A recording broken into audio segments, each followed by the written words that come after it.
Chapter 2 of The Power of Israel in the United States by James Petras.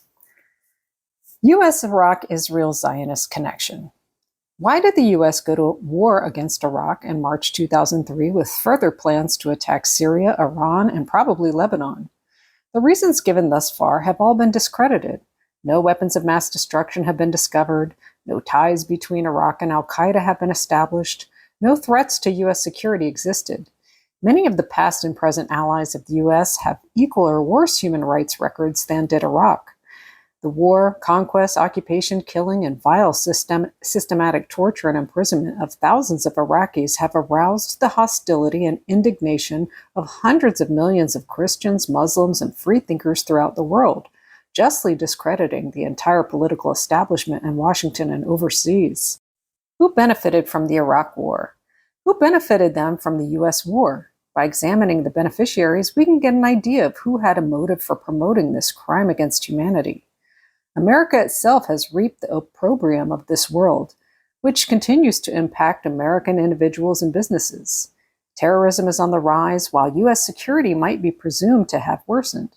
The mounting costs of the war, which some forecasts could surpass $2 trillion, are slowly eating through the American infrastructure.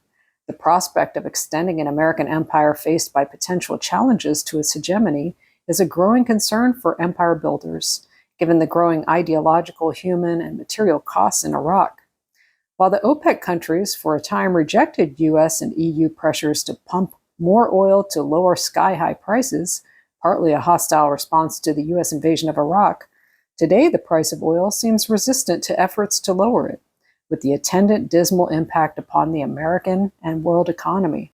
US oil companies have been faced with a growing anti-colonial resistance, and their investments throughout the Middle East and South Central Asia are under siege. Big oil may have enjoyed windfall profits, but these were unanticipated, and its operations in Iraq are in shambles. The only major beneficiary of the war has been the State of Israel, which has succeeded in having the US destroy its most consistent Arab adversary in the Middle East, the regime that extended the greatest political support to the Palestinian resistance. The decades-long US assault on Iraq has achieved the forced demodernization of Iraqi military and civilian technological infrastructure, the dissolution of its military, the disarray of its governing processes, and possibly incited the outbreak of civil war, which carries the potential for the dismemberment and actual disappearance of the country altogether. Iraq, together with Iran and Syria, had formed the core resistance to Israeli expansionist plans to expel the Palestinians and conquer and occupy all of Palestine. What were the obstacles to Greater Israel? 1. The two intifadas, the uprisings of Palestinians who refused to be driven out of their country, which were able to inflict losses on the self-styled chosen people of God. Israel is by law an exclusively Jewish state inhabited by immigrants, mainly from Europe and their children, and governed by exclusionary religious dogma. 2. Hezbollah, an organization founded due to and for the purpose of counteracting the Israeli incursion into Lebanon, had inflicted a strategic military political defeat on Israel, forcing them and their client Lebanese Maronite Christian mercenary allies to evacuate from southern Lebanon.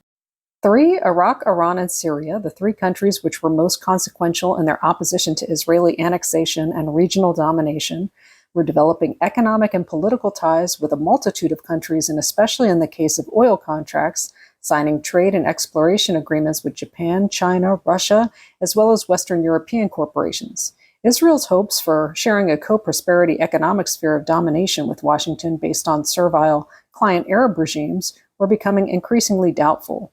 4. The Iraqi regime was slowly recovering despite the decades-long US-European boycott and constant US-UK military aggression.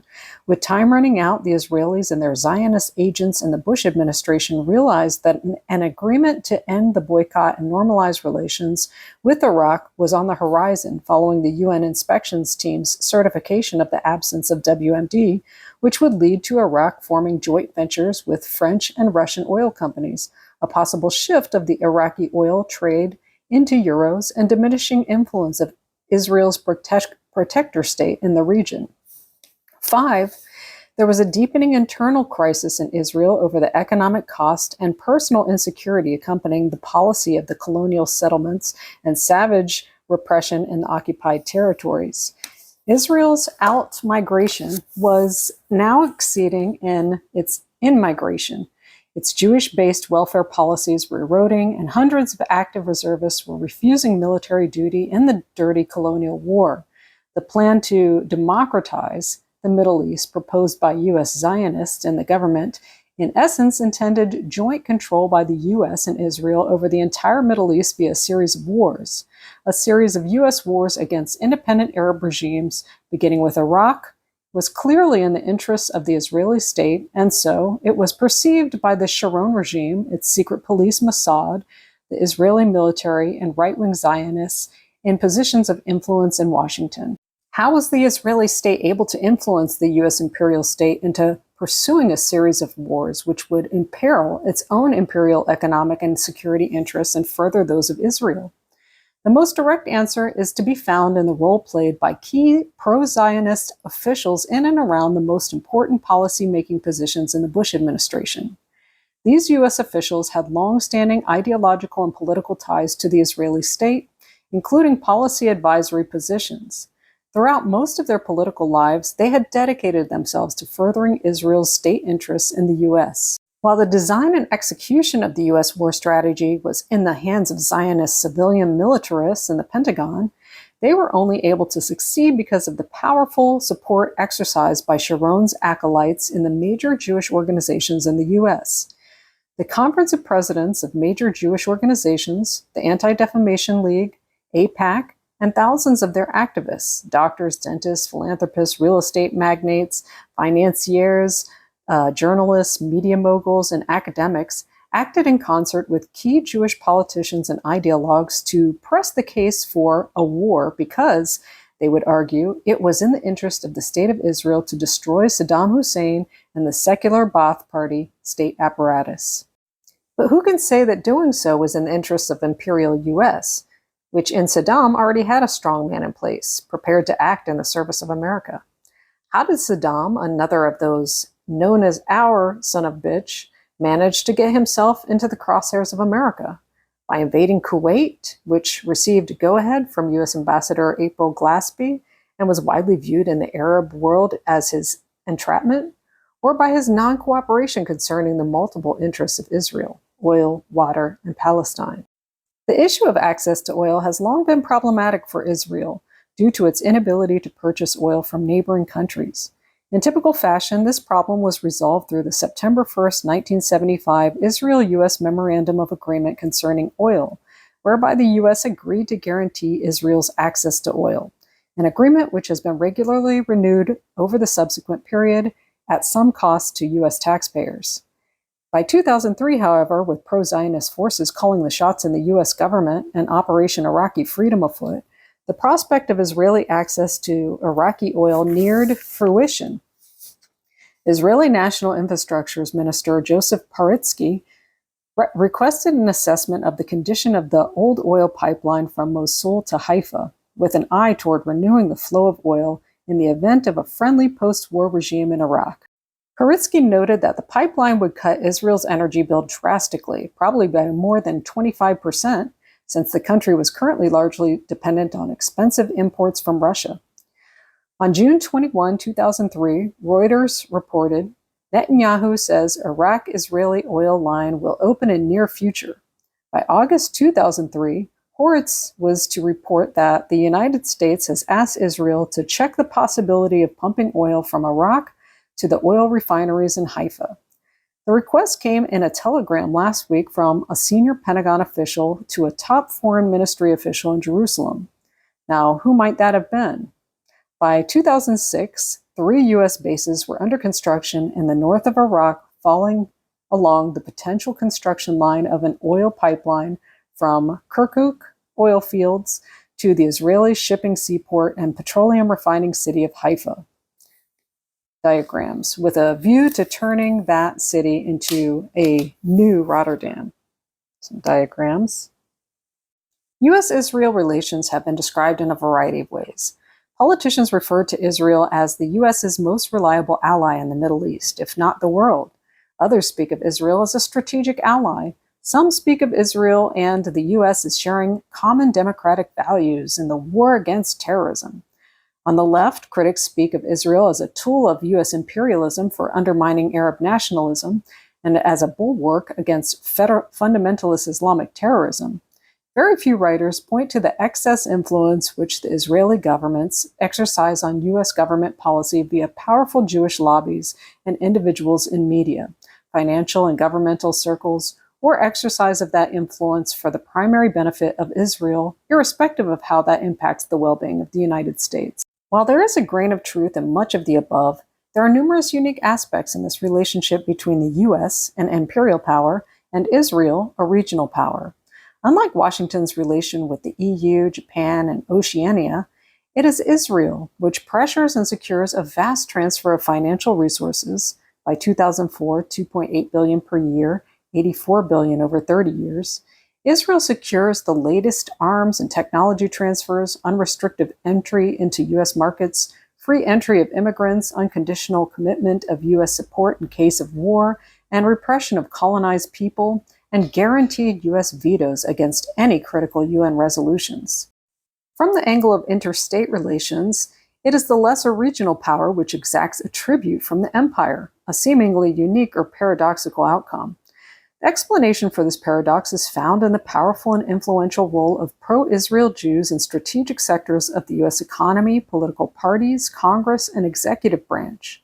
The closest equivalent to past empires is that of influential white settlers in the colonies, who through their overseas linkages were able to secure subsidies and special trading relations. The Israeli colons in the U.S. have invested and donated billions of dollars to Israel, in some cases diverting funds from union dues of low-paid workers to purchase Israel bonds, which in turn were used to finance new colonial settlements in the occupied territories. In other cases, Jewish fugitives from the U.S. justice system have been protected by the Israeli state, especially super-rich financial swindlers like Mark Rich, and even gangsters and murderers. Occasional official demands of extradition from the Justice Department have been pointedly ignored. In turn, the colonized empire has gone out of its way to cover up its subservience to its supposed ally, but in fact hegemonic power. In 1967, the USS Liberty, a communications and reconnaissance ship sent to monitor belligerents in the Third Israeli-Arab War, was bombed and strafed by Israeli fighter planes in international water for nearly an hour, killing 34 seamen and wounding 173 of a crew of 297. Intercepted Israeli messages, as well as the clearly displayed U.S. flag, demonstrate that this was a deliberate act of aggression. Washington acted as any third world country would when faced with an embarrassing attack by its hegemon. It silenced its own naval officers who witnessed the attack and quietly received compensation and a pro forma apology. Not only was this an unprecedented action in U.S. military diplomatic relations with an ally, there is no case on record of an imperial country covering up an assault upon itself by a regional ally. On the contrary, similar circumstances have been followed by diplomatic and bellicose responses. This apparent anomaly cannot in any way be explained by military weakness or diplomatic failures. The U.S. is a military superpower, and its diplomats are capable of forceful, even bullying representation to allies or adversaries when the political will is present. But the Jewish American lobby, congresspeople, media, and Wall Street moguls strategically located in the U.S. politico-economic system ensured that President Johnson would behave like a docile subject. No direct pressures were necessary for a hegemonized political leadership acts seemingly on its own beliefs, having learned the rules of the political game. The bottom line is this: the U.S.-Israel relationship is so entrenched that not even an unprovoked military attack could call it into question. Like all hegemonized powers, Washington threatened the U.S. naval witnesses with a court-martial if they spoke out, while they coddled their attackers in Tel Aviv. Another illustration of the asymmetrical relation is found in one of the most important espionage cases during the Cold War involving an Israeli agent, Jonathan Pollard, and the Pentagon. Over several years, Pollard stole and duplicated bagfuls of top-secret documents about U.S. intelligence, counterintelligence, strategic plans, and military weaponry and turned them over to his Israeli handlers. This was the biggest case of espionage carried out against the U.S. by any ally in recent history. Pollard and his wife were convicted in 1986. The U.S. government privately protested to the Israeli government. The Israelis, on the other hand, through their Jewish American allies, organized a lobby to propagandize in his favor. Eventually, all top Israeli leaders and Jewish American lobbyists campaigned for his pardon and almost succeeded with President Clinton. The unequal relation is clearly evident in the case of a major fugitive from justice, Mark Rich. A financier and trader, he was indicted in the U.S. federal court on several counts of swindling and defrauding clients. He fled to Switzerland and subsequently obtained an Israeli passport and citizenship, investing hefty sums of his ill-gotten wealth into Israeli industries and charities. Despite the seriousness of his offense, Rich hobnobbed with top political leaders of Israel and its economic elite. In the year 2000, the Prime Minister of Israel and numerous pro-Israeli Jewish personalities, including Rich's ex-wife, convinced Clinton to pardon him. While an outcry was raised about a link-up between the Rich pardon and his wife's $100,000 plus contribution to the Democratic Party, the underlying relationship of subordination to Israeli influence and the power of the Israeli lobby in the U.S. was clearly more important. It is worth noting that it is extraordinarily unusual for a U.S. president to consult with a foreign ruler, as Clinton consulted with Ehud Barak in dealing with an accused swindler. It is unprecedented to pardon an indicted fugitive who fled his trial and never served any sentence. But then the U.S. faces great difficulty in securing any extraditions whatsoever from Israel. Even private citizens wanted for committing murder in the U.S. are not returned for trial, despite the purported closeness of the two states. What are the implications for the Jewish American criminal system of a home-free territory for Jewish American criminals? The power of Israel is manifested in the numerous annual pilgrimages that influential U.S. politicians make to Israel to declare their loyalty to the Israeli state, even during periods of intensive Israeli repression of a rebellious subjected people.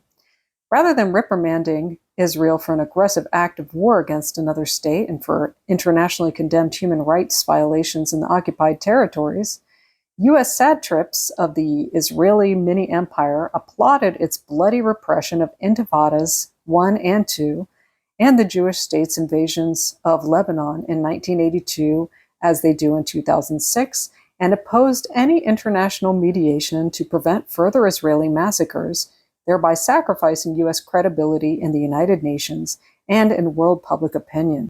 In votes in the United Nations, even in the Security Council, despite overwhelming evidence of human rights violations presented by EU allies, Washington has toiled in the service of its hegemon, sacrificing international credibility and deliberately alienating 150 other nations. Washington labeled criticism of Israeli racism as anti-Semitic, but this does not mark the high point of Washington's servility to Israel. The most recent and perhaps the key indicator of U.S. servility occurred in the months preceding and following the September 11 attacks on the World Trade Center and the Pentagon. On December 12, 2001, Fox News learned from U.S. intelligence sources and federal investigators that 60 Israelis engaged in a long-running effort to spy on U.S. government officials had been detained since 9/11. Many of those arrested were active Israeli military or intelligence operatives. They had been arrested under the Anti-Terrorist USA Patriot Act. Many failed polygraph questions dealing with surveillance activities in and against the United States. More seriously, federal investigators had reason to believe that the Israeli operatives gathered intelligence about the September 11 attacks in advance and did not share it with its Washington ally. The degree of Israeli involvement in September 11 is a tightly guarded secret. A high-placed federal investigator told Fox News there are tie-ins. When asked to provide details, the federal investigator refused. Quote, "Evidence linking these Israelis to 9/11 is classified. I cannot tell you about evidence that has been gathered. It is classified information." End quote. Nothing so exemplifies the power of Israel over Washington as this case of Israeli espionage.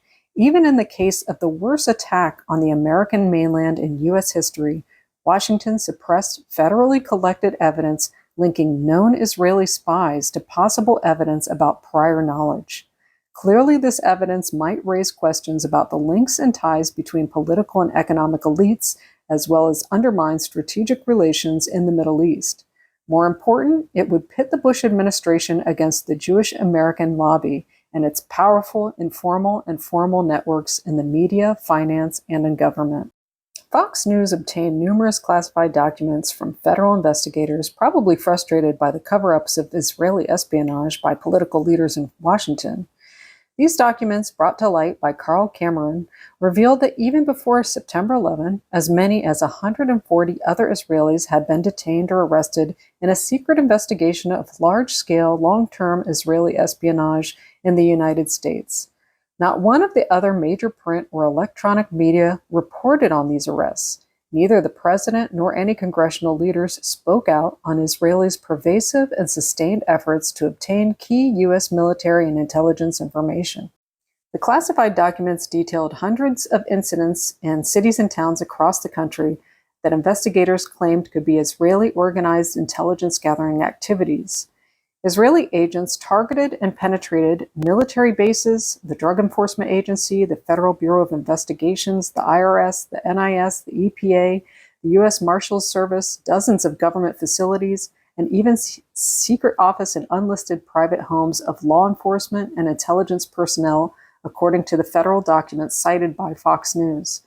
A document issued by the Government Accountability Office, an investigatory arm of the U.S. Congress, also cited, referred to Israel as Country A, saying that the government of Country A conducts the most aggressive espionage operation against the U.S. of any U.S. ally. A defense intelligence report said Israel has a voracious appetite for information. It aggressively collects military and industrial technology, and the U.S. is a high priority. Carl Cameron's Fox News report appeared on the Fox News internet site briefly in December 12, 2001, and then disappeared. There was no follow-up, or as might be expected in cases of error, no disclaimer or official correction and/or apology. None of the other mass media picked up on this major espionage report. No doubt, the powerful pro-Israeli influentials in the mass media played a role. More significantly than direct pressure, Israeli hegemony persuades or intimidates the media establishment and political leaders to operate with maximum discretion in limiting reporting about Israel's appropriation of strategic information. While the web of Israeli agents are sometimes subject to arrest, interrogation, and expulsion, the Israeli state and the ministers in charge are never publicly condemned, nor are there any official diplomatic ripostes, such as the symbolic temporary withdrawal of the U.S. ambassador. The closest parallel to U.S. behavior toward Israeli spies is the response of poor, dependent third world countries to U.S. espionage. In that context, docile rulers quietly asked the ambassador to rein in some of the more aggressive agents. Unanswered questions, September 11 and the Israelis. Following September 11, rumors circulated throughout the Arab East that the bombing was an Israeli plot to incite Washington to attack Muslim Arab adversaries. These stories and their authors provided nothing more than circumstantial evidence and motive, namely that Bush's anti-terrorism campaign would legitimate Sharon's anti-terrorist repression of Palestinians. The stories implicating Israel were completely dismissed by all the media and political leaders across the spectrum. Now, however, the U.S. federal investigators have revealed that the Israelis may have known about the attack before it occurred and did not share the information. This raises further questions concerning the relationship between the Arab terrorists and the Israeli secret police. Did the Israelis penetrate the group or pick up information about them? Federal investigators' confidential information could probably clarify these vital questions. But will the confidential information ever become public? Most likely not, for the very reason that it would expose the extent of Israeli influence in the U.S. via its secret agents, and more importantly, via its powerful overseas lobby and allies in the U.S. government and finance. The lack of any public statement concerning Israel's possible knowledge of 9/11 is indicative of the vast, ubiquitous, and aggressive nature of its powerful diaspora supporters. Given the enormous political and economic importance which the mass media have given to 9/11 and the sweeping powers, funding, and institutions created around the issue of national security, it is astonishing that no further mention has been made about Israel's spy networks operating in the U.S.'s most delicate spheres of counterterrorism. But then, it is not astonishing at all if we understand properly the unique relationship between the U.S. empire and Israel, a regional power. Theoretical issues. The relationship between the U.S., a global imperial power, and Israel, a regional power, provides us with a unique model of interstate relations. In this case, the regional power extracts tribute, $2.8 billion annually in direct contributions from the U.S. Congress, free access to U.S. markets, protection of overseas felonious Jews from prosecution or extradition to the U.S., while engaging in pervasive espionage and money laundering. On Friday, June 23, 2000, Haaretz reported Israel as one of the world's leading havens for illegal international money laundering.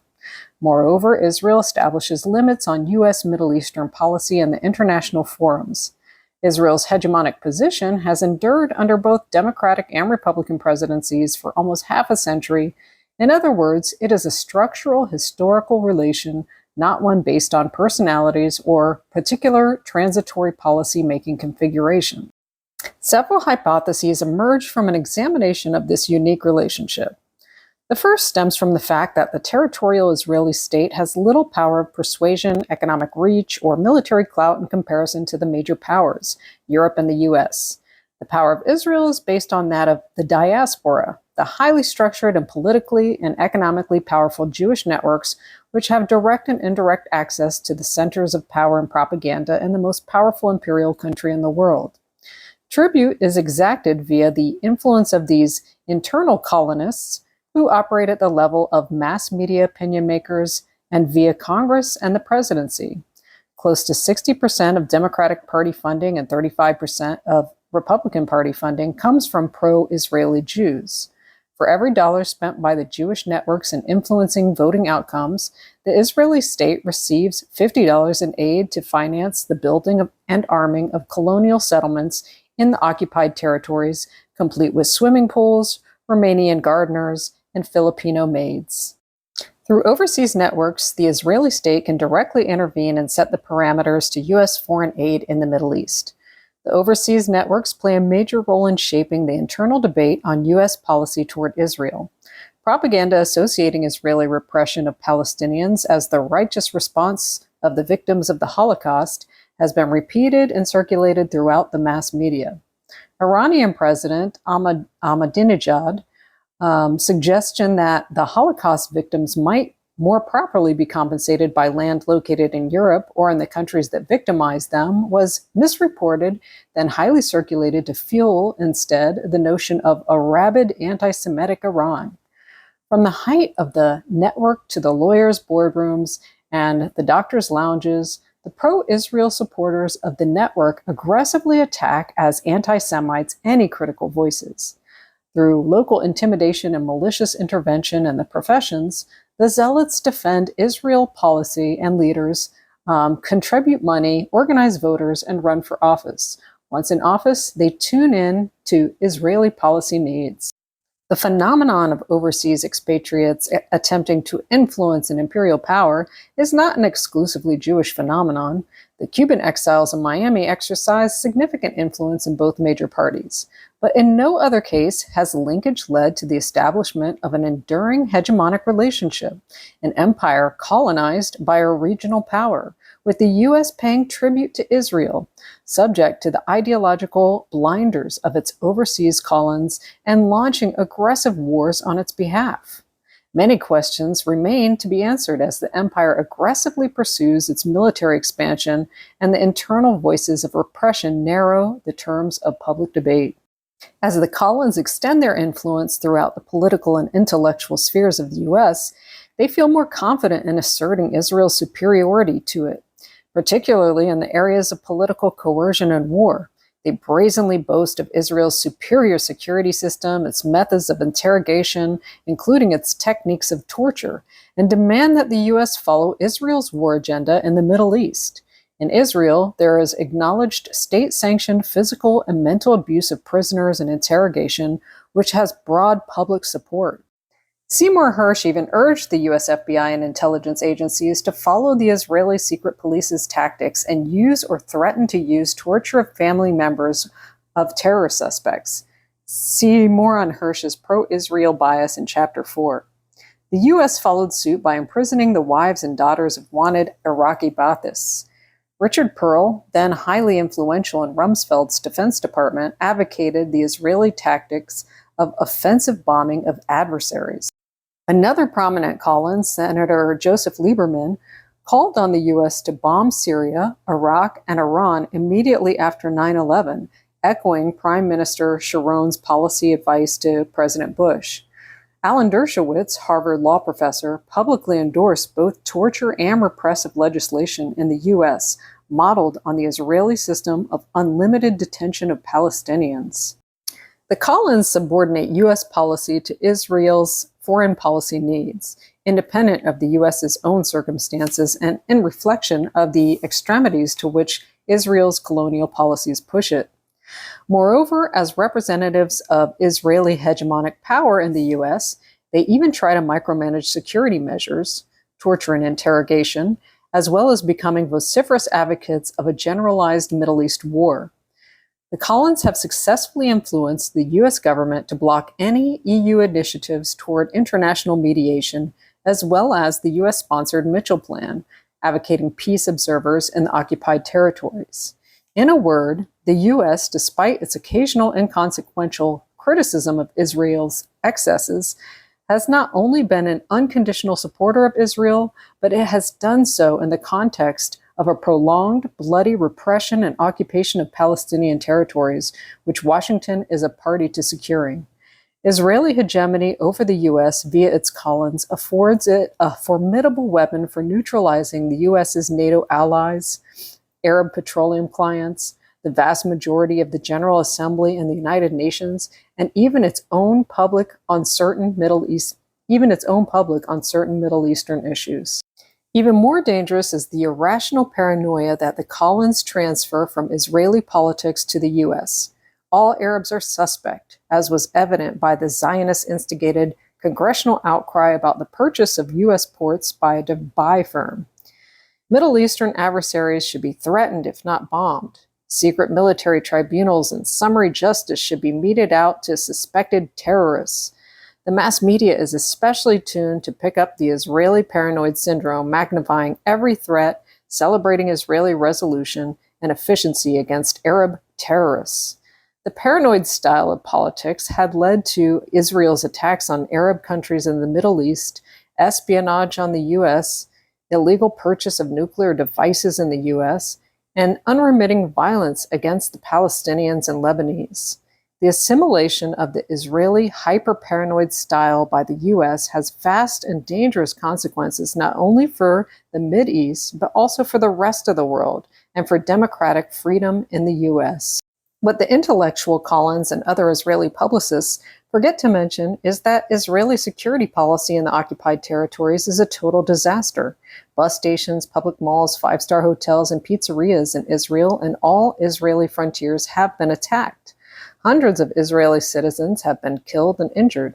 Tens of thousands of educated Israelis have fled the country precisely because of security and the proximity of violence, which neither the Shin Bet, the army, nor the settlers are capable of preventing.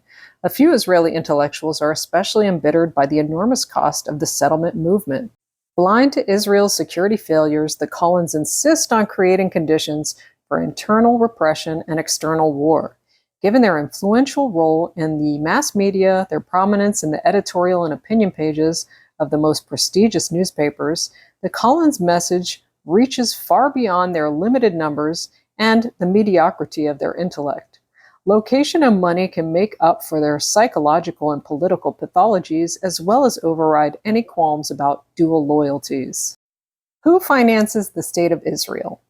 The question of who is financing the Israeli state is basic because Israel, as we know it today, is not a viable state without massive external support. As the July 2004 updated Congressional Research Service issue brief for Congress titled Israel, U.S. Foreign Assistance, points out in its opening statement, Israel is not economically self-sufficient and relies on foreign assistance and borrowing to maintain its economy. Despite what might seem an insurmountable obstacle, not just to Israel's prosperity, but to its sustainability, the country has nonetheless done rather well. Billions of dollars are raised from a variety of Jewish and non-Jewish institutions to sustain the Israeli war machine, its policy of generous subsidies for Jews enticed to settle in colonies in the occupied territories and in Israel, sufficient to place the country as the world's 28th highest in living standards for Israeli Jewish citizens. Without external aid, Israel's economy would require severe cutbacks in living standards and working conditions, leading to the likely flight of most Israeli professionals, businessmen, and recent overseas immigrants. The Israeli military budget would be reduced, and Israel would be obligated to reduce its military interventions in the Arab East and the occupied territories. Israel would cease being a rentier state living on overseas subsidies and would be obliged to engage in productive activity, a return to farming, manufacture, and services minus the exploitation of low-paid Asian maids, imported Eastern European farm workers, and Palestinian construction laborers. Europe continues to privilege the importation of Israeli exports and financial services despite overt and malicious attacks by leaders of both Israeli parties. Prominent Jewish organizations linked to major parties in France and England have muted any efforts to use the trade card to pressure Israel to accept European Union or United Nations mediation. European trade and financial ties to Israel, however, are not the basic prop for the Israeli war machine. The principal basis for long-term, large-scale financial support is found in the U.S., among public and private institutions. In the United States, there are essentially four basic sources of financial, ideological, and political support for the Israeli rentier economy. 1. Wealthy Jewish contributors and powerful, disciplined fundraising organizations. 2. The U.S. government, both Congress and the presidency. 3. The mass media, particularly the New York Times, Hollywood, and the major television networks. 4. The trade union bosses and the heads of pension funds. There is substantial overlap in these four institutional configurations. For example, Jewish supporters in the Israeli lobby work closely with congressional leaders to secure long-term, large-scale U.S. military and economic aid for Israel. Most of the mass media and a few trade unions are influenced by unconditional supporters of the Israeli war machine. Pro-Israel Jews are disproportionately represented in the financial, political, professional, academic, real estate, insurance, and mass media sectors of the American economy. While Jews are a minority in each and every one of these categories, their disproportionate power and influence stems from the fact that they function collectively. They are organized, active, and concrete on a single issue, U.S. policy in the Middle East, and specifically in securing Washington's massive, unconditional, and continuing military, political, and financial support for Israel. Operating from their strategic positions in the power structure, they are able to influence policy and censor any dissident commentators or views from circulating freely in the communications and political system. In the political sphere, pro-Israeli politicians and powerful Jewish organizations have joined forces with and even animate pro-Israel, ultra-right-wing, mass-based Christian fundamentalist powerful political leaders tied to the military-industrial complex, such as Secretary of Defense Rumsfeld and Vice President Cheney. Israel's unconditional support of Washington's Cold War and subsequent anti-terrorist military offensive has further strengthened ideological and military ties between U.S. right-wing political leaders, pro-Israel politicians, and the leaders of the leading Jewish organizations. The politics of Washington's new imperialism coincides splendidly with the Sharon-Olmert conquest and destruction of the occupied territories. Wealthy and organized Jewish organizations, compliant congressional representatives, and right-wing fundamentalist organizations are not the only financial supporters of Israel.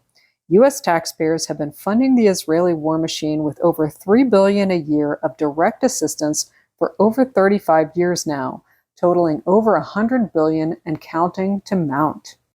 Support for Israel from the U.S. government. Jewish support for Israel exercised in the above-mentioned sectors of American society leads in turn to an exacerbated support for Israel by the U.S. government that is demonstrable in the lavish dispensation of U.S. aid to Israel. As the CRS issue brief notes, Israel receives favorable treatment and special benefits under U.S. assistance programs that may not be available to other countries. The CRS issue brief elaborates these benefits under the following topics: cash flow financing, ESF cash transfer, FMF offsets, early transfers, FMF drawdown, unique FMF funding arrangements, FMF for R&D, FMF for in-country purchase. The data below, compiled by the CRS issue brief in 2004, provides some notion of the extent of U.S. aid and its special features. Israel has received more than $90 billion in U.S. aid up to 2003, of which $75 billion has been in grants, i.e. non-repayable, and $15 billion in loans. Since 1985, the United States has provided $3 billion in grants annually to Israel. Resettlement assistance for Soviet and Ethiopian immigrants peaked in 1992 at $80 million, but continues to be subsidized at $60 million for 2003, $50 million in 2004, and again in 2005. In 1990, Israel requested $10 billion in loan guarantees, which would enable Israel to borrow from U.S. commercial establishments with their loan guarantees against default by the U.S. government. Economic aid became all-cash grant transfer in 1981, and military aid similarly in 1985. What might be called optimization techniques are employed to further increase and disguise the actual extent of financing, such as loans with repayment waived, or a pledge to provide Israel with economic assistance equivalent to the amount Israel owes the United States for previous loans. Since 1974 through 2003, Israel received more than $45 billion in waived loans. Since 1982, the U.S. pays Israel ESF funds in one lump sum early in the fiscal year rather than in 4 quarterly installments, as is the usual practice with other countries. The United States pays more in interest for the money it borrows to make lump sum payments. Aid officials estimate that it costs the United States between $50 million and $60 million per year to borrow funds for the early lump sum payment. In addition, the U.S. government pays Israel interest on the ESF funds invested in U.S. Treasury notes, according to aid officials. It has been reported that Israel earned about $86 million in U.S. Treasury note interest in 1991. The practice has continued in subsequent years. In addition, the U.S. has supported the development of the Israeli military defense industry, inter alia, through $625 million to develop and deploy the Arrow anti-missile missile, $1.8 billion to develop the LIBBY craft. On August 20, 1987, the Israeli cabinet voted to cancel the LIBBY project, but asked the United States for $450 million to pay for canceled contracts.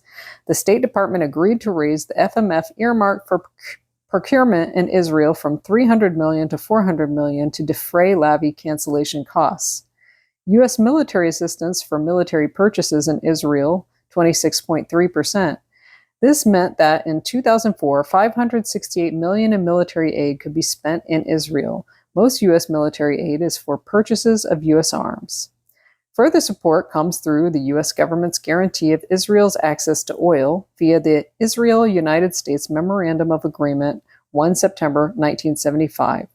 According to Ed Villamy, writing in the London Observer, the memorandum has been quietly renewed every 5 years with special legislation attached whereby the U.S. stocks a strategic oil reserve for Israel even if it entailed domestic shortages at a cost of $3 billion in 2002 to U.S. taxpayers.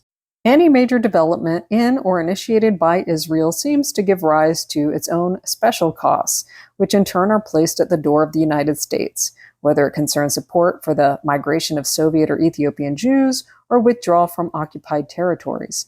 In 2005, Israel moved to request American aid to cover some of the $2 billion to $3 billion cost of its quote-unquote disengagement from Gaza, but withdrew that request once hurricanes hit America's Gulf Coast. With the ascendancy of Olmert, however, the punitive costs of the disengagement plan as a whole, which was unilateral despite the U.S. government's demand that it be negotiated, far superseded that. Witness his future intention to seek international financial assistance to defray the cost of the plan, estimated by Israeli economists at $10 billion to $25 billion. Israel bonds.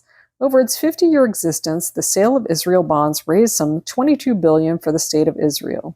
Gideon Pratt, CEO of Israel Bonds, claims the bonds have financed over 50% of Israel's development, though this is clearly disputable, in view of its proportion to grants, etc., from the U.S. government, as outlined above.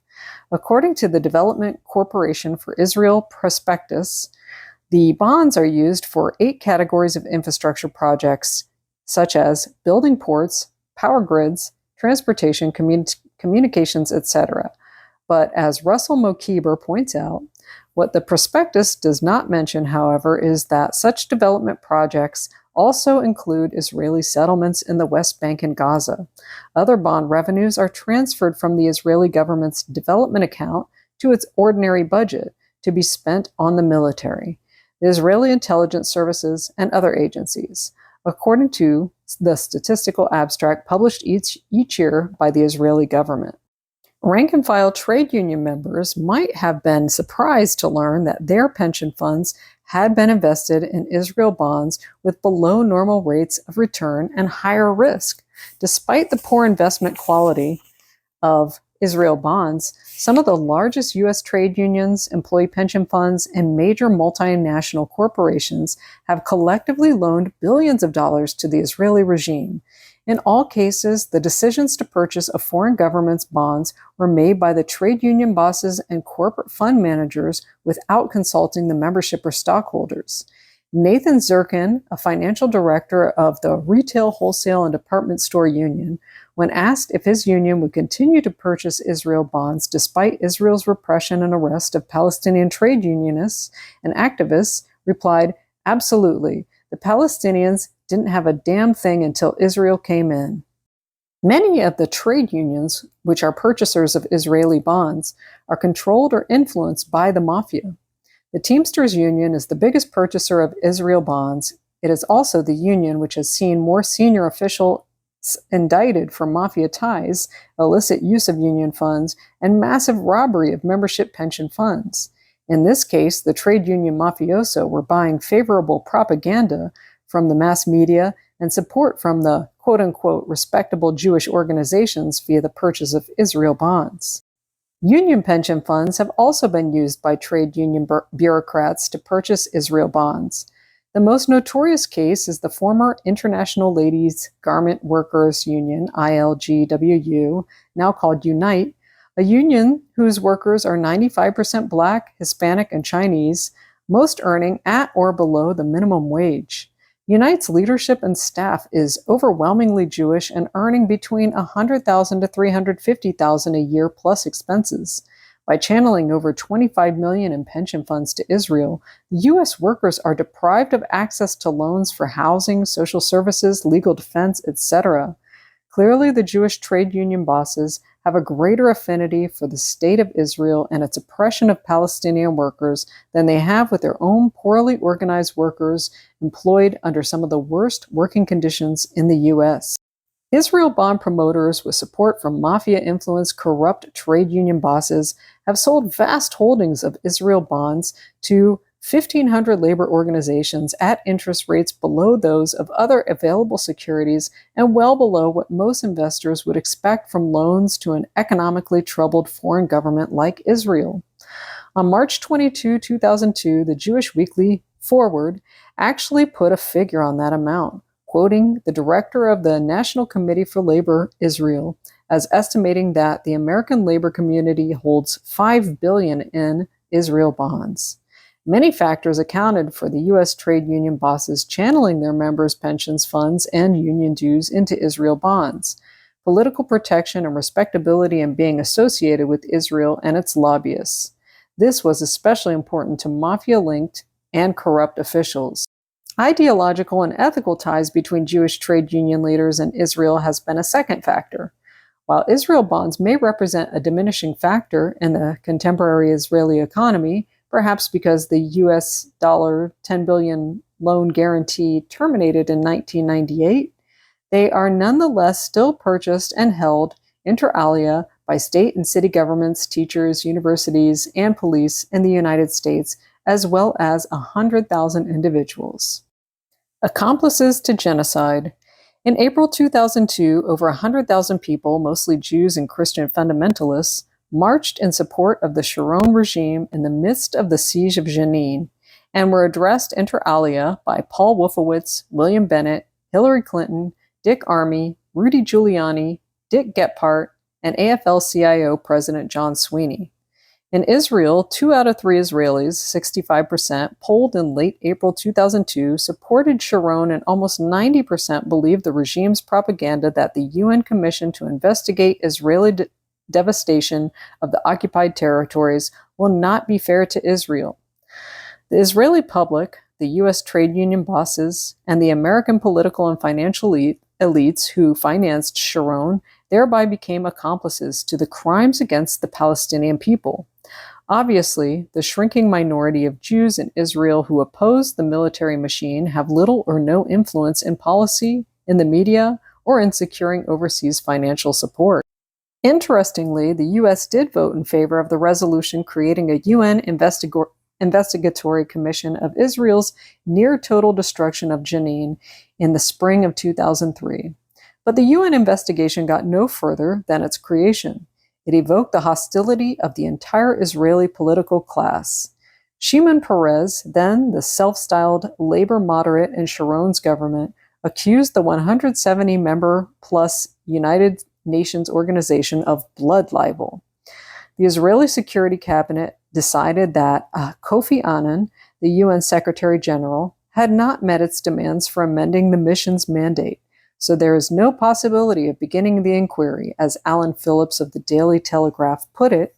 Apparently, having lost his trial of strength with Ariel Sharon, the Israeli Prime Minister, Mr. Annan recommended to the UN Security Council that the team, which has been waiting in Geneva for 3 days for permission to go to Israel, should be sent home. Wealthy and powerful reactionary Jews in the diaspora also gravitated toward Sharon. 7 of the 8 billion Russian mafia oligarchs have donated generously to the Israeli state, were on excellent terms with Sharon and Shimon Peres, and have no use for dissident military reservists. In fact, 2 of these Israeli-Russian partners of the Russian oil company Yukos have taken up residence in Israel to avoid Interpol interdiction, while a third, Boris Berezovsky, though resident in London, is an Israeli citizen. 6 out of the 7 are Jews. Because of powerful unconditional external financial and military support primarily from influential Jews in the U.S., Christian fundamentalists, the military-industrial complex, Pentagon extremists, and corrupt U.S. trade unionists, Israel is able to defy world public opinion, slander humanitarian organizations and human rights leaders, and brazenly continue its genocidal policies. Israeli leaders know their people. They know they have unconditional supporters who have already been tested. They know that their bankers, professionals, and fundamentalists will back them up to the last murdered Palestinian. The march of the 100,000 pro-Zionists in Washington in the midst of the Jenin massacre proved it. The huge turnout of politicians at the annual AIPAC conference during the massacres in the Rafah refugee camp in the Gaza Strip confirms that they, in turn, supported the butchers of Rafah. The Zionist power configuration in the United States. C. Wright Mills once wrote that the U.S. power elite ruled by denying it held power. The Zionist elite followed this formula, but defends itself by accusing its adversaries of being anti-Semites and pursuing retributive measures that would please former Senator Joseph McCarthy. The Zionist power configuration, ZPC, cannot be understood merely as the Jewish lobby or even the AIPAC. As formidable as it is, with 150 full-time functionaries, The ZPC can best be understood as a complex network of interrelated formal and informal groupings, operating at the international, national, regional, and local levels, and directly and systematically subordinated to the State of Israel, its power holders, and key decision makers. Influence is wielded via direct influence by Zionist representatives in the government, most notably in the Pentagon under Bush, both in the executive branch as well as in the Congress, and indirectly via its use of campaign funds, one, to influence the selection of candidates within the two major political parties, and two, to defeat the critics of Israel and reward elected officials who will toe the Israel line. The parameters of political debate on Israel-related issues, which have broadened over time, are shaped by pervasive Zionist and Jewish organizational influence in the mass media, censoring and virulently attacking critics and pushing pro-Israel news and commentaries. The mass media in the U.S., particularly the respectable, quote-unquote, New York Times, has been in the forefront of propagandizing Israeli conquest and destruction as a defensive anti-terrorist war. Not a single voice or editorial in the New York Times has spoken of the mass killing of Palestinian civilians and Israel's destruction of priceless Christian historical and religious sites that go back over 2,000 years. While Israel's war machine destroys ancient monasteries and the heritage of world culture, the pro-Israeli mass media in the U.S. focus their critical lenses on the scandals of the Catholic clergy. The church's protest at the Israeli shelling of the Church of the Nativity and the murder of those seeking sanctuary are thus silenced. The fourth circle of influence is through local and sectoral organizations, local and state Jewish federations, and through them in local professional bodies, trade unions, pension funds. Activists may be affiliated with the national apparatus and/or embedded in local civil society. This is probably the most serious threat as it inhibits average U.S. citizens from voicing their doubts and criticisms of Israeli policy and mutes the effectiveness of their advocacy sector of American society, which in other arenas has assumed a critical progressive role in relation to U.S. policy. All over the U.S., local editors, critical intellectuals, and activists, and even doctors have been branded as neo-Nazis and have suffered threatening phone calls and visits by local pro-Israel zealots, including respectable members of the Jewish community. The threatened consequences usually stop discussions and/or intimidate local citizens advocating an independent and democratic foreign policy. Moreover, the ZPC's formal and informal structure has a crucial dynamic element to it. Each power center interacts with the rest, creating a constant movement and activity, which converges and energizes both leaders and followers. Secondly, those non-Jewish or even non-Zionist political, media, and civic leaders influenced by the ZPC in turn influence their constituency, multiplying several-fold in the initial influence of their hegemons. The relative absence of an informal, organized, and active grassroots democratic foreign policy movement, particularly in relation to Mideast policy, had for some time given the ZPC a clear field with virtually no competitors. Only recently has it been challenged by a growing campaign for divestment from Israel, which has won varying degrees of support from Christian denominations, Presbyterian, Methodists, Episcopalians, and on university campuses, though this movement proceeds only tentatively and with much organized opposition. As an instance, the city of Somerville, Massachusetts, intended to divest from Israel, then backed off after Jewish representatives to city council. Over time, the same pattern of Zionist influence has manifested itself in U.S. executive agencies.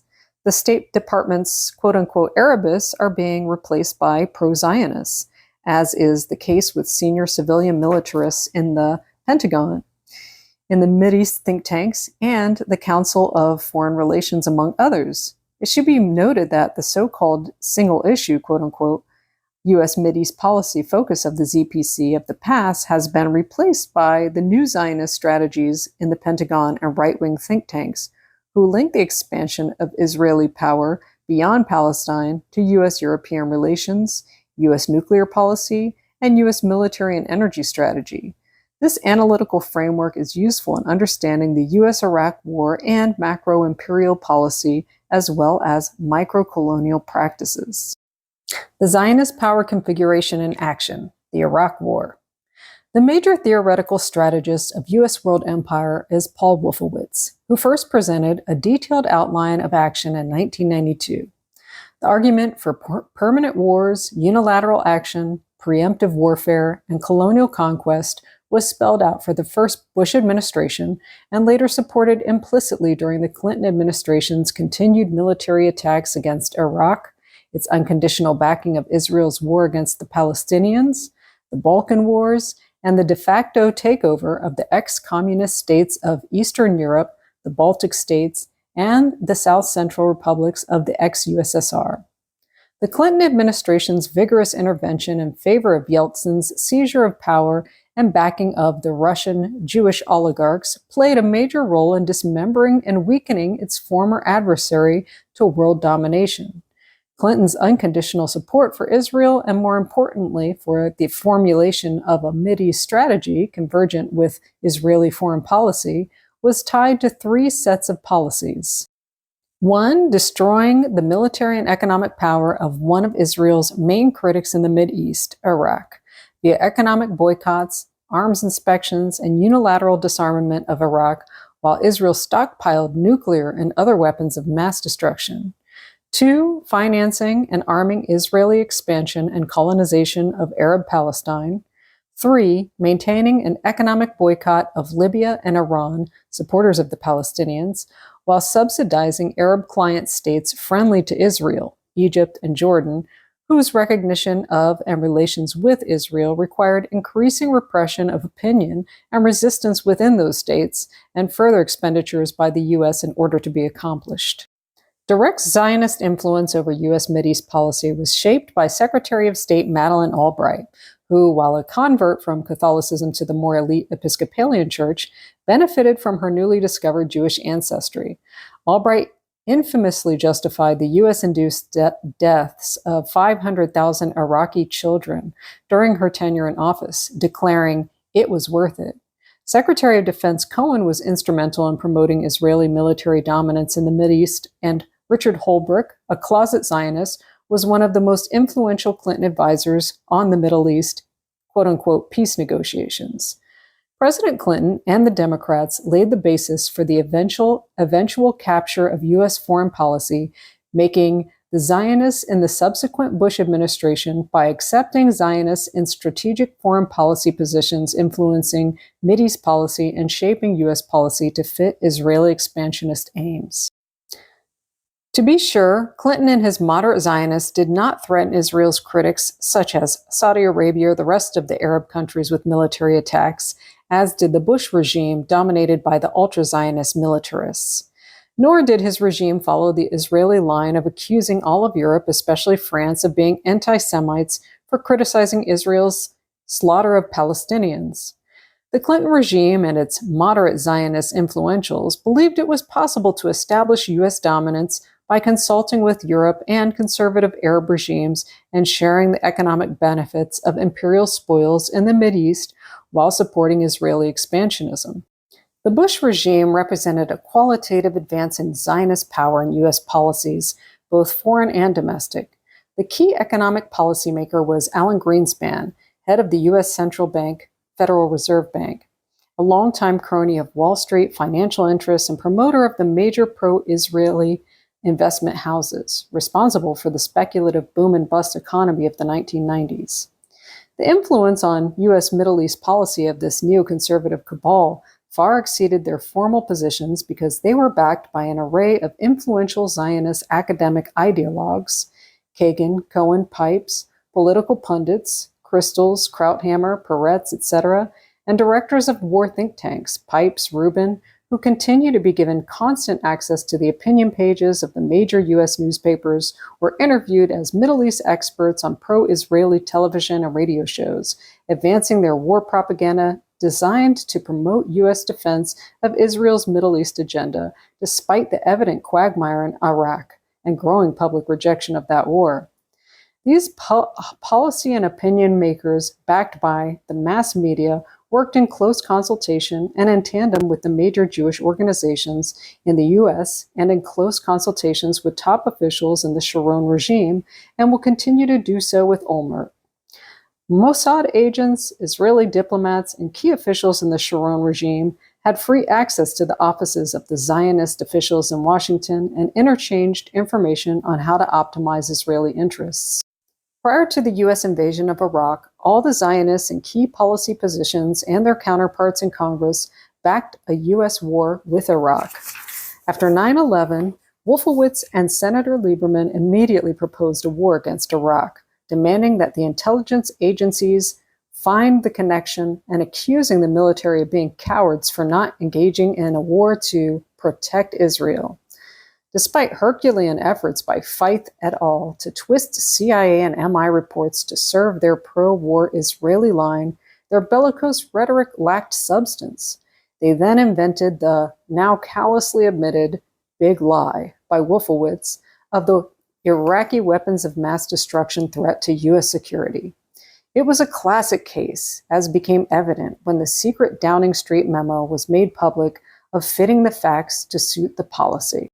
To pursue this line, the Zionists and the Pentagon bypassed the traditional military intelligence agencies and created their own propaganda intelligence agency, or Office of Special Plans. The Committee for the Liberation of Iraq, CLI, was set up by Bruce Jackson, a former director of the neoconservative Project for a New American Century, to press for regime change in Iraq. Other members of the CLI included Bush advisor Richard Perle, former Republican House Speaker Newt Gingrich, former CIA Director James Woolsey, and the editor of the Weekly Standard, William Kristol, as well as Senators John McCain and Bob Kerrey. Zionist power manifested itself first in the making of the war and then in imposing impunity on the crimes of the war makers in the government. The Zionists had knowingly painted a totally unrealistic and false picture of the war, its consequences, and the likely response of the Iraqi resistance to an Israeli-style conquest and colonization. Knowingly, indeed, since it was they who put the figures in place who purported special knowledge supported their arguments. The Zionists were initially able to marginalize high military officials like General Anthony Zinni, who questioned the war and opposed the way the war was launched, the length and the breadth of the engagement. They shut out all debate on who would benefit and who would lose from the war. U.S. soldiers killed, rising oil and energy costs, huge budget deficits, and of course, massive loss of life and property among the Iraqis. Wolfowitz claimed that the invading army would be welcomed as liberators, evoking the liberation of Paris. Perle claimed the Arabs would offer little or no resistance, being a tribal society. Kagan claimed that one big bomb would silence the Arab street and public opinion. While the U.S. military conducted a campaign of forced demodernization in the first Iraq War, attacking even civilian technological infrastructure related to water and sewage, in the second attack on Iraq by the Bush Jr. administration, Feith and Wolfowitz concentrated on the destruction of Iraqi society as such. They promoted the mass purge of the entire Iraqi civil service, professions, universities, schools, and hospitals of Ba'athis, as well as the dismantling of the Iraqi army and dismissal of 400,000 Iraqi military and police personnel over the shocked objections of experienced senior U.S. military officers who had expected to work with the surrendered military and administrative structure of Iraq to control the colony. This opened the way for the pillage of Iraq's complex infrastructure and historic treasures and libraries, as well as the growth of criminal gangs involved in theft, kidnap for ransom, murder, and rape, activities virtually unknown under the tight Ba'athist regime. Rumsfeld dismissed the massive destruction of Iraqi society as the messiness of freedom. Many top U.S. military officials objected, as did the first U.S. proconsul, former General Jay Garner, who stated that he fell out with the Bush circle because he wanted free elections and rejected an imposed program of privatization. But the Zionists in the Pentagon and their partners in crime, Rumsfeld and Cheney, were determined to dismantle the secular Iraqi state in order to institute a policy to turn Iraq into a desert kingdom, a loose collection of at least 3 tribal client mini-states based on ethnicities, religious tribal loyalties, and forever incapable of opposing Israeli expansionism, particularly in northern Iraq. However, instead of easy conquest, the Israel First Pentagonistas provoked a massive popular opposition, which unified the religious and secular groups in opposition to the U.S. occupation and swelled the ranks of the armed resistance with thousands of discharged armed professionals. In the course of pursuing a policy of strengthening Israel's regional opposition, the Zionists weakened the U.S. colonial occupation and any medium-term plans to convert Iraq into a U.S. oil colony. The result has been thousands of U.S. military and client collaborators dead, maimed, and wounded, and a burgeoning worldwide opposition, particularly in the Arab East and among several 100 million Muslims. The Israel First Pentagonistas successfully promoted the idea that the Israeli military and intelligence experts had a lot to teach their ignorant American counterparts on urban warfare and information gathering, drawing on Israel's wealth of experience of over 50 years of expelling and destroying Palestinian communities and developing interrogation and torture techniques on Palestinian and Lebanese captives. The purpose of the Pentagon Zionists was to deepen the ties with Israel's security apparatus as part of a middle-term goal of making the cause of Israel as the cause of America, as prostrate presidential candidate Kerry pledged. The long-term goal was to leverage military security and the co-manufacture of military weaponry between the U.S. and Israel into the grand scheme of a greater Middle East U.S.-Israel co-prosperity sphere. Imperial Israel would then have access to water, oil, capital, and markets, which the heavily subsidized rentier militarist state lacks at the present. The torture interrogation techniques taught by the Israeli instructors converged nicely, updating and refining the older CIA torture manuals, more specifically introducing specificities pertaining to torturing Muslims and especially Arabs. But once again, the Zionist Israel priorities undermined U.S. imperial policies. The photo revelations of U.S. soldiers torturing, raping, and humiliating Iraqi prisoners discredited the U.S. occupation worldwide, heightened Arab and Muslim resistance throughout the Middle East, and discredited the Bush regime. Congressional hearings and mass media reportages even provoked a burst of public disapproval of the invasion of Iraq and Bush's handling of the occupation. Throughout the country, there were calls, including from members of Congress, for Rumsfeld's resignation. Curiously enough, there were virtually no calls for the resignation of the Israel First Pentagonistas, who were equally implicated and responsible for the mass torture of Muslim detainees. According to Newsweek, it was Douglas Feith who was actually in charge of setting policy on Iraqi detainees. Even in the face of this horrible crime against humanity, even in the general national outcry to investigate, impeach, and hold responsible those involved, Paul Wolfowitz, the top Zionist architect of the war and responsible head, number 2 of Pentagon intelligence in the Iraq War, involved in ordering the torture, had escaped official public censure, protected as he has been up to now by the pro-Israel pundits, political fundraisers, presidential campaign fundraisers, and influentials. See Chapter 4 in the expose of Seymour Hersh's expose. As for number 3, despite the fact that he is still a key subject of a Phase 2 Senate Intelligence Committee investigation on pre-war planning and post-invasion failures, Phase 1 focused primarily on intelligence failures, Douglas Feith was invited to teach a course on the Bush administration's strategy behind the war on terrorism to students in the Edmund A. Walsh School of Foreign Service at Georgetown University in fall 2006.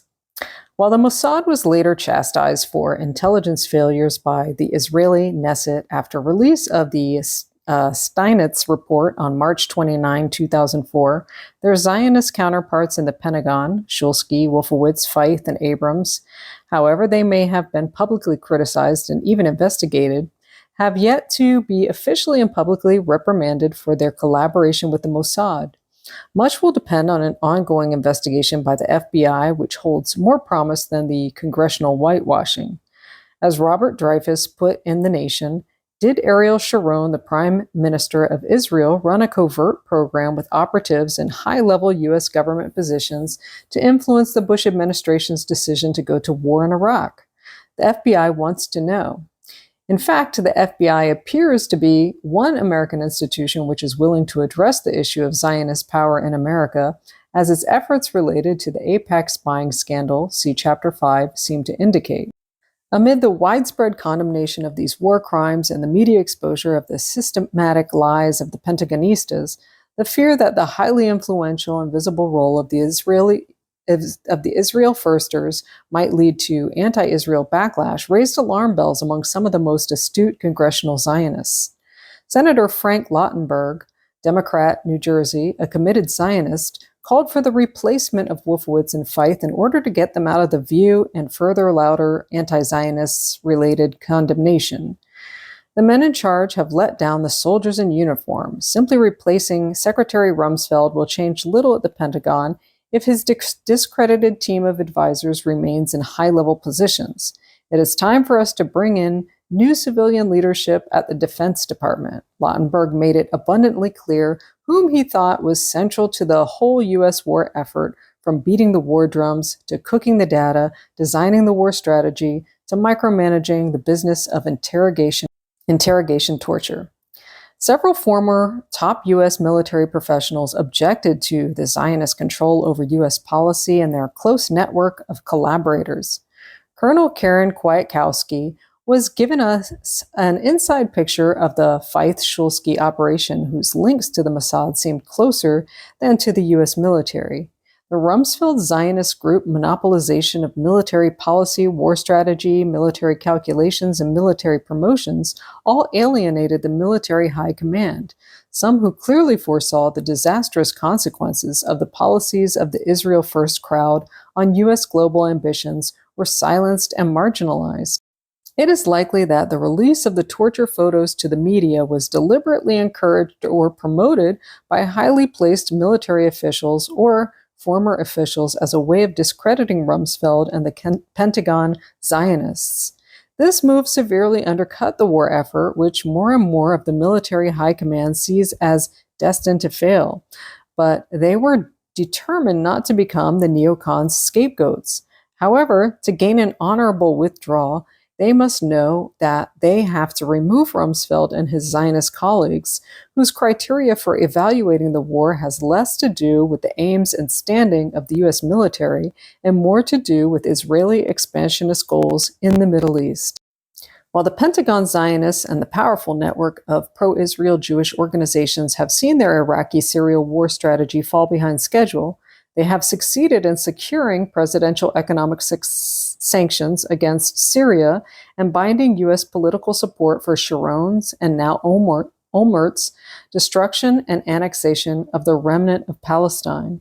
Moreover, the leading Jewish organizations were able to secure a near unanimous vote in Congress, 407 to 9, in favor of Bush's declaration supporting Israel's new borders in Palestine. Once again, the Zionist lobby demonstrated its power, even turning Bush and Congress into self-effacing political idiots before Sharon. After Bush put all of his limited credibility in Mideast politics in his roadmap for a Middle East peace accord, Sharon unilaterally declared a policy of annexation and separation and told Bush to swallow it. All the major Jewish organizations backed Sharon's plan. Bush submitted and endorsed this, alienating virtually every European country and all Arab countries, and clearly demonstrating the slavish complicity of U.S. policymakers who once again renounced U.S. Middle East imperial interests in order to accommodate Israel's expansion into the remnants of Palestine. Bush's policy reversal was backed by the vast majority of Congress, who are forever fearful of Zionist Jewish retaliation for the least deviation from unconditional and total support for Israel. During the invasion and occupation of Iraq, some Congress members have been critical of the war. Hundreds of thousands of people have demonstrated their disapproval. Many Jewish Americans have participated in the protests and in some cases have led the protests. Mass media outlets have on occasion, especially after the torture expose, publicized adverse news on the war, tortures, civilian victims, wedding parties bombed, and homes and orchards bulldozed. While the U.S. pursues the war in Iraq, the Israeli government has been equally brutal, engaging in premeditated assassinations of Palestinian leaders, systematically destroying thousands of homes, farms, orchards, stores, schools, mosques, and factories, and killing and maiming thousands of Palestinians, activists, civilians, women, and children. They have also resorted to the routine hooding and torture of detainees. All the major pro-Israel Jewish groups in the U.S., high and low, have defended all these crimes against humanity, successfully pressuring both major parties, the Congress and President, to say nothing. No protest, no investigation, no punishment. This, while the U.S., smarting from the exposure of torture at Abu Ghraib and pursued by the UN Committee on Torture, Amnesty International, and other human rights groups, has been forced to put on trial more than 100 armed forces staff accused of prisoner abuse in Afghanistan and Iraq, the scope of which in and of itself points to a practice rooted in policy. More perversely, in the face of the Israeli mayhem, pro-Israel Jewish groups have secured $10 billion more in aid and lucrative joint venture military contracts. No outcry here about Halliburton-type contracting. Israel and the right of free speech. There is presently an inability in America even to formulate or sustain a discourse related to the subject of Israeli influence on the United States. Such an opportunity seemed to open with the courageous publication of a well-documented essay written by Professor Walt of Harvard University and Professor Mearsheimer of the University of Chicago, critical of the lobby's influence on U.S. Middle East policy.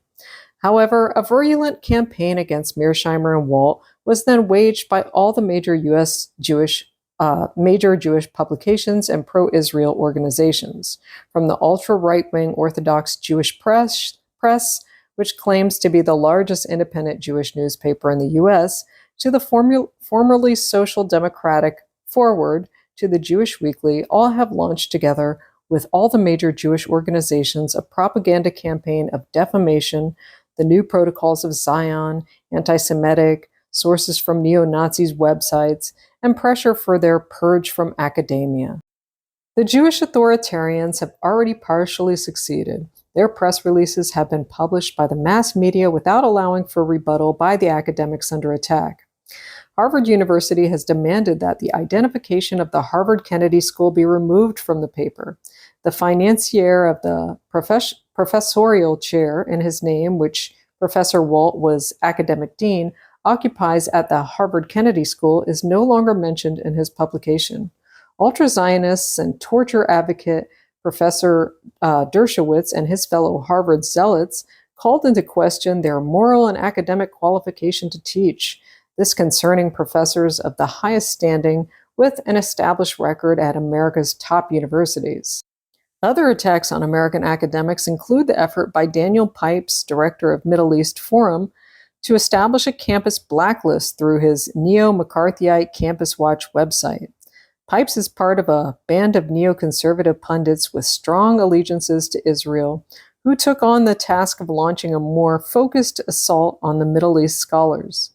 This effort was but the latest in a long history of attempts to curtail academic discussion of issues that might relate to Israel. In New York City, a major theater production of the life of Rachel Corrie, an American humanitarian volunteer murdered in the occupied territories by an Israeli Defense Force soldier driving a bulldozer, was canceled because of Jewish pressure and financial threats. The theater admitted that the cancellation had to do with the sensitivities and pocketbook of the Israel Firsters. Even the progressive magazine, Mother Jones, went to the trouble of running an article critical of Corrie, heading it, "News, Martyr, Idiot, Dedicated, Deluded. Why did this American college student crushed by an Israeli bulldozer put her life on the line? And did it matter?" The pro-Israel lobby's defense and support of minority opinion in favor of Middle East aggression is now extending its authoritarian reach into undermining the basic right of Americans to free and open expression. There is no group of investors or financiers willing to fund a civil rights campaign in defense of free speech, academic and artistic freedom, to counter the minority Zionist financial and professional elite. The leaders of the peace movement, both Jews and non-Jews, reject any effort to include Israel's genocidal war against Palestine for fear of alienating the public, read the major Jewish organizations, and the self-styled progressive Jews who are ever protective of everything Jewish, even war crimes. Worse still, with a few rare exceptions, the progressive Jewish critics of the war and Israel are forever and adamantly determined to avoid criticizing the role of powerful Zionist policymakers in the government, their ties to Israel, and the significant support they receive from the major Jewish organizations in all matters which pertain directly or remotely to Israeli interests.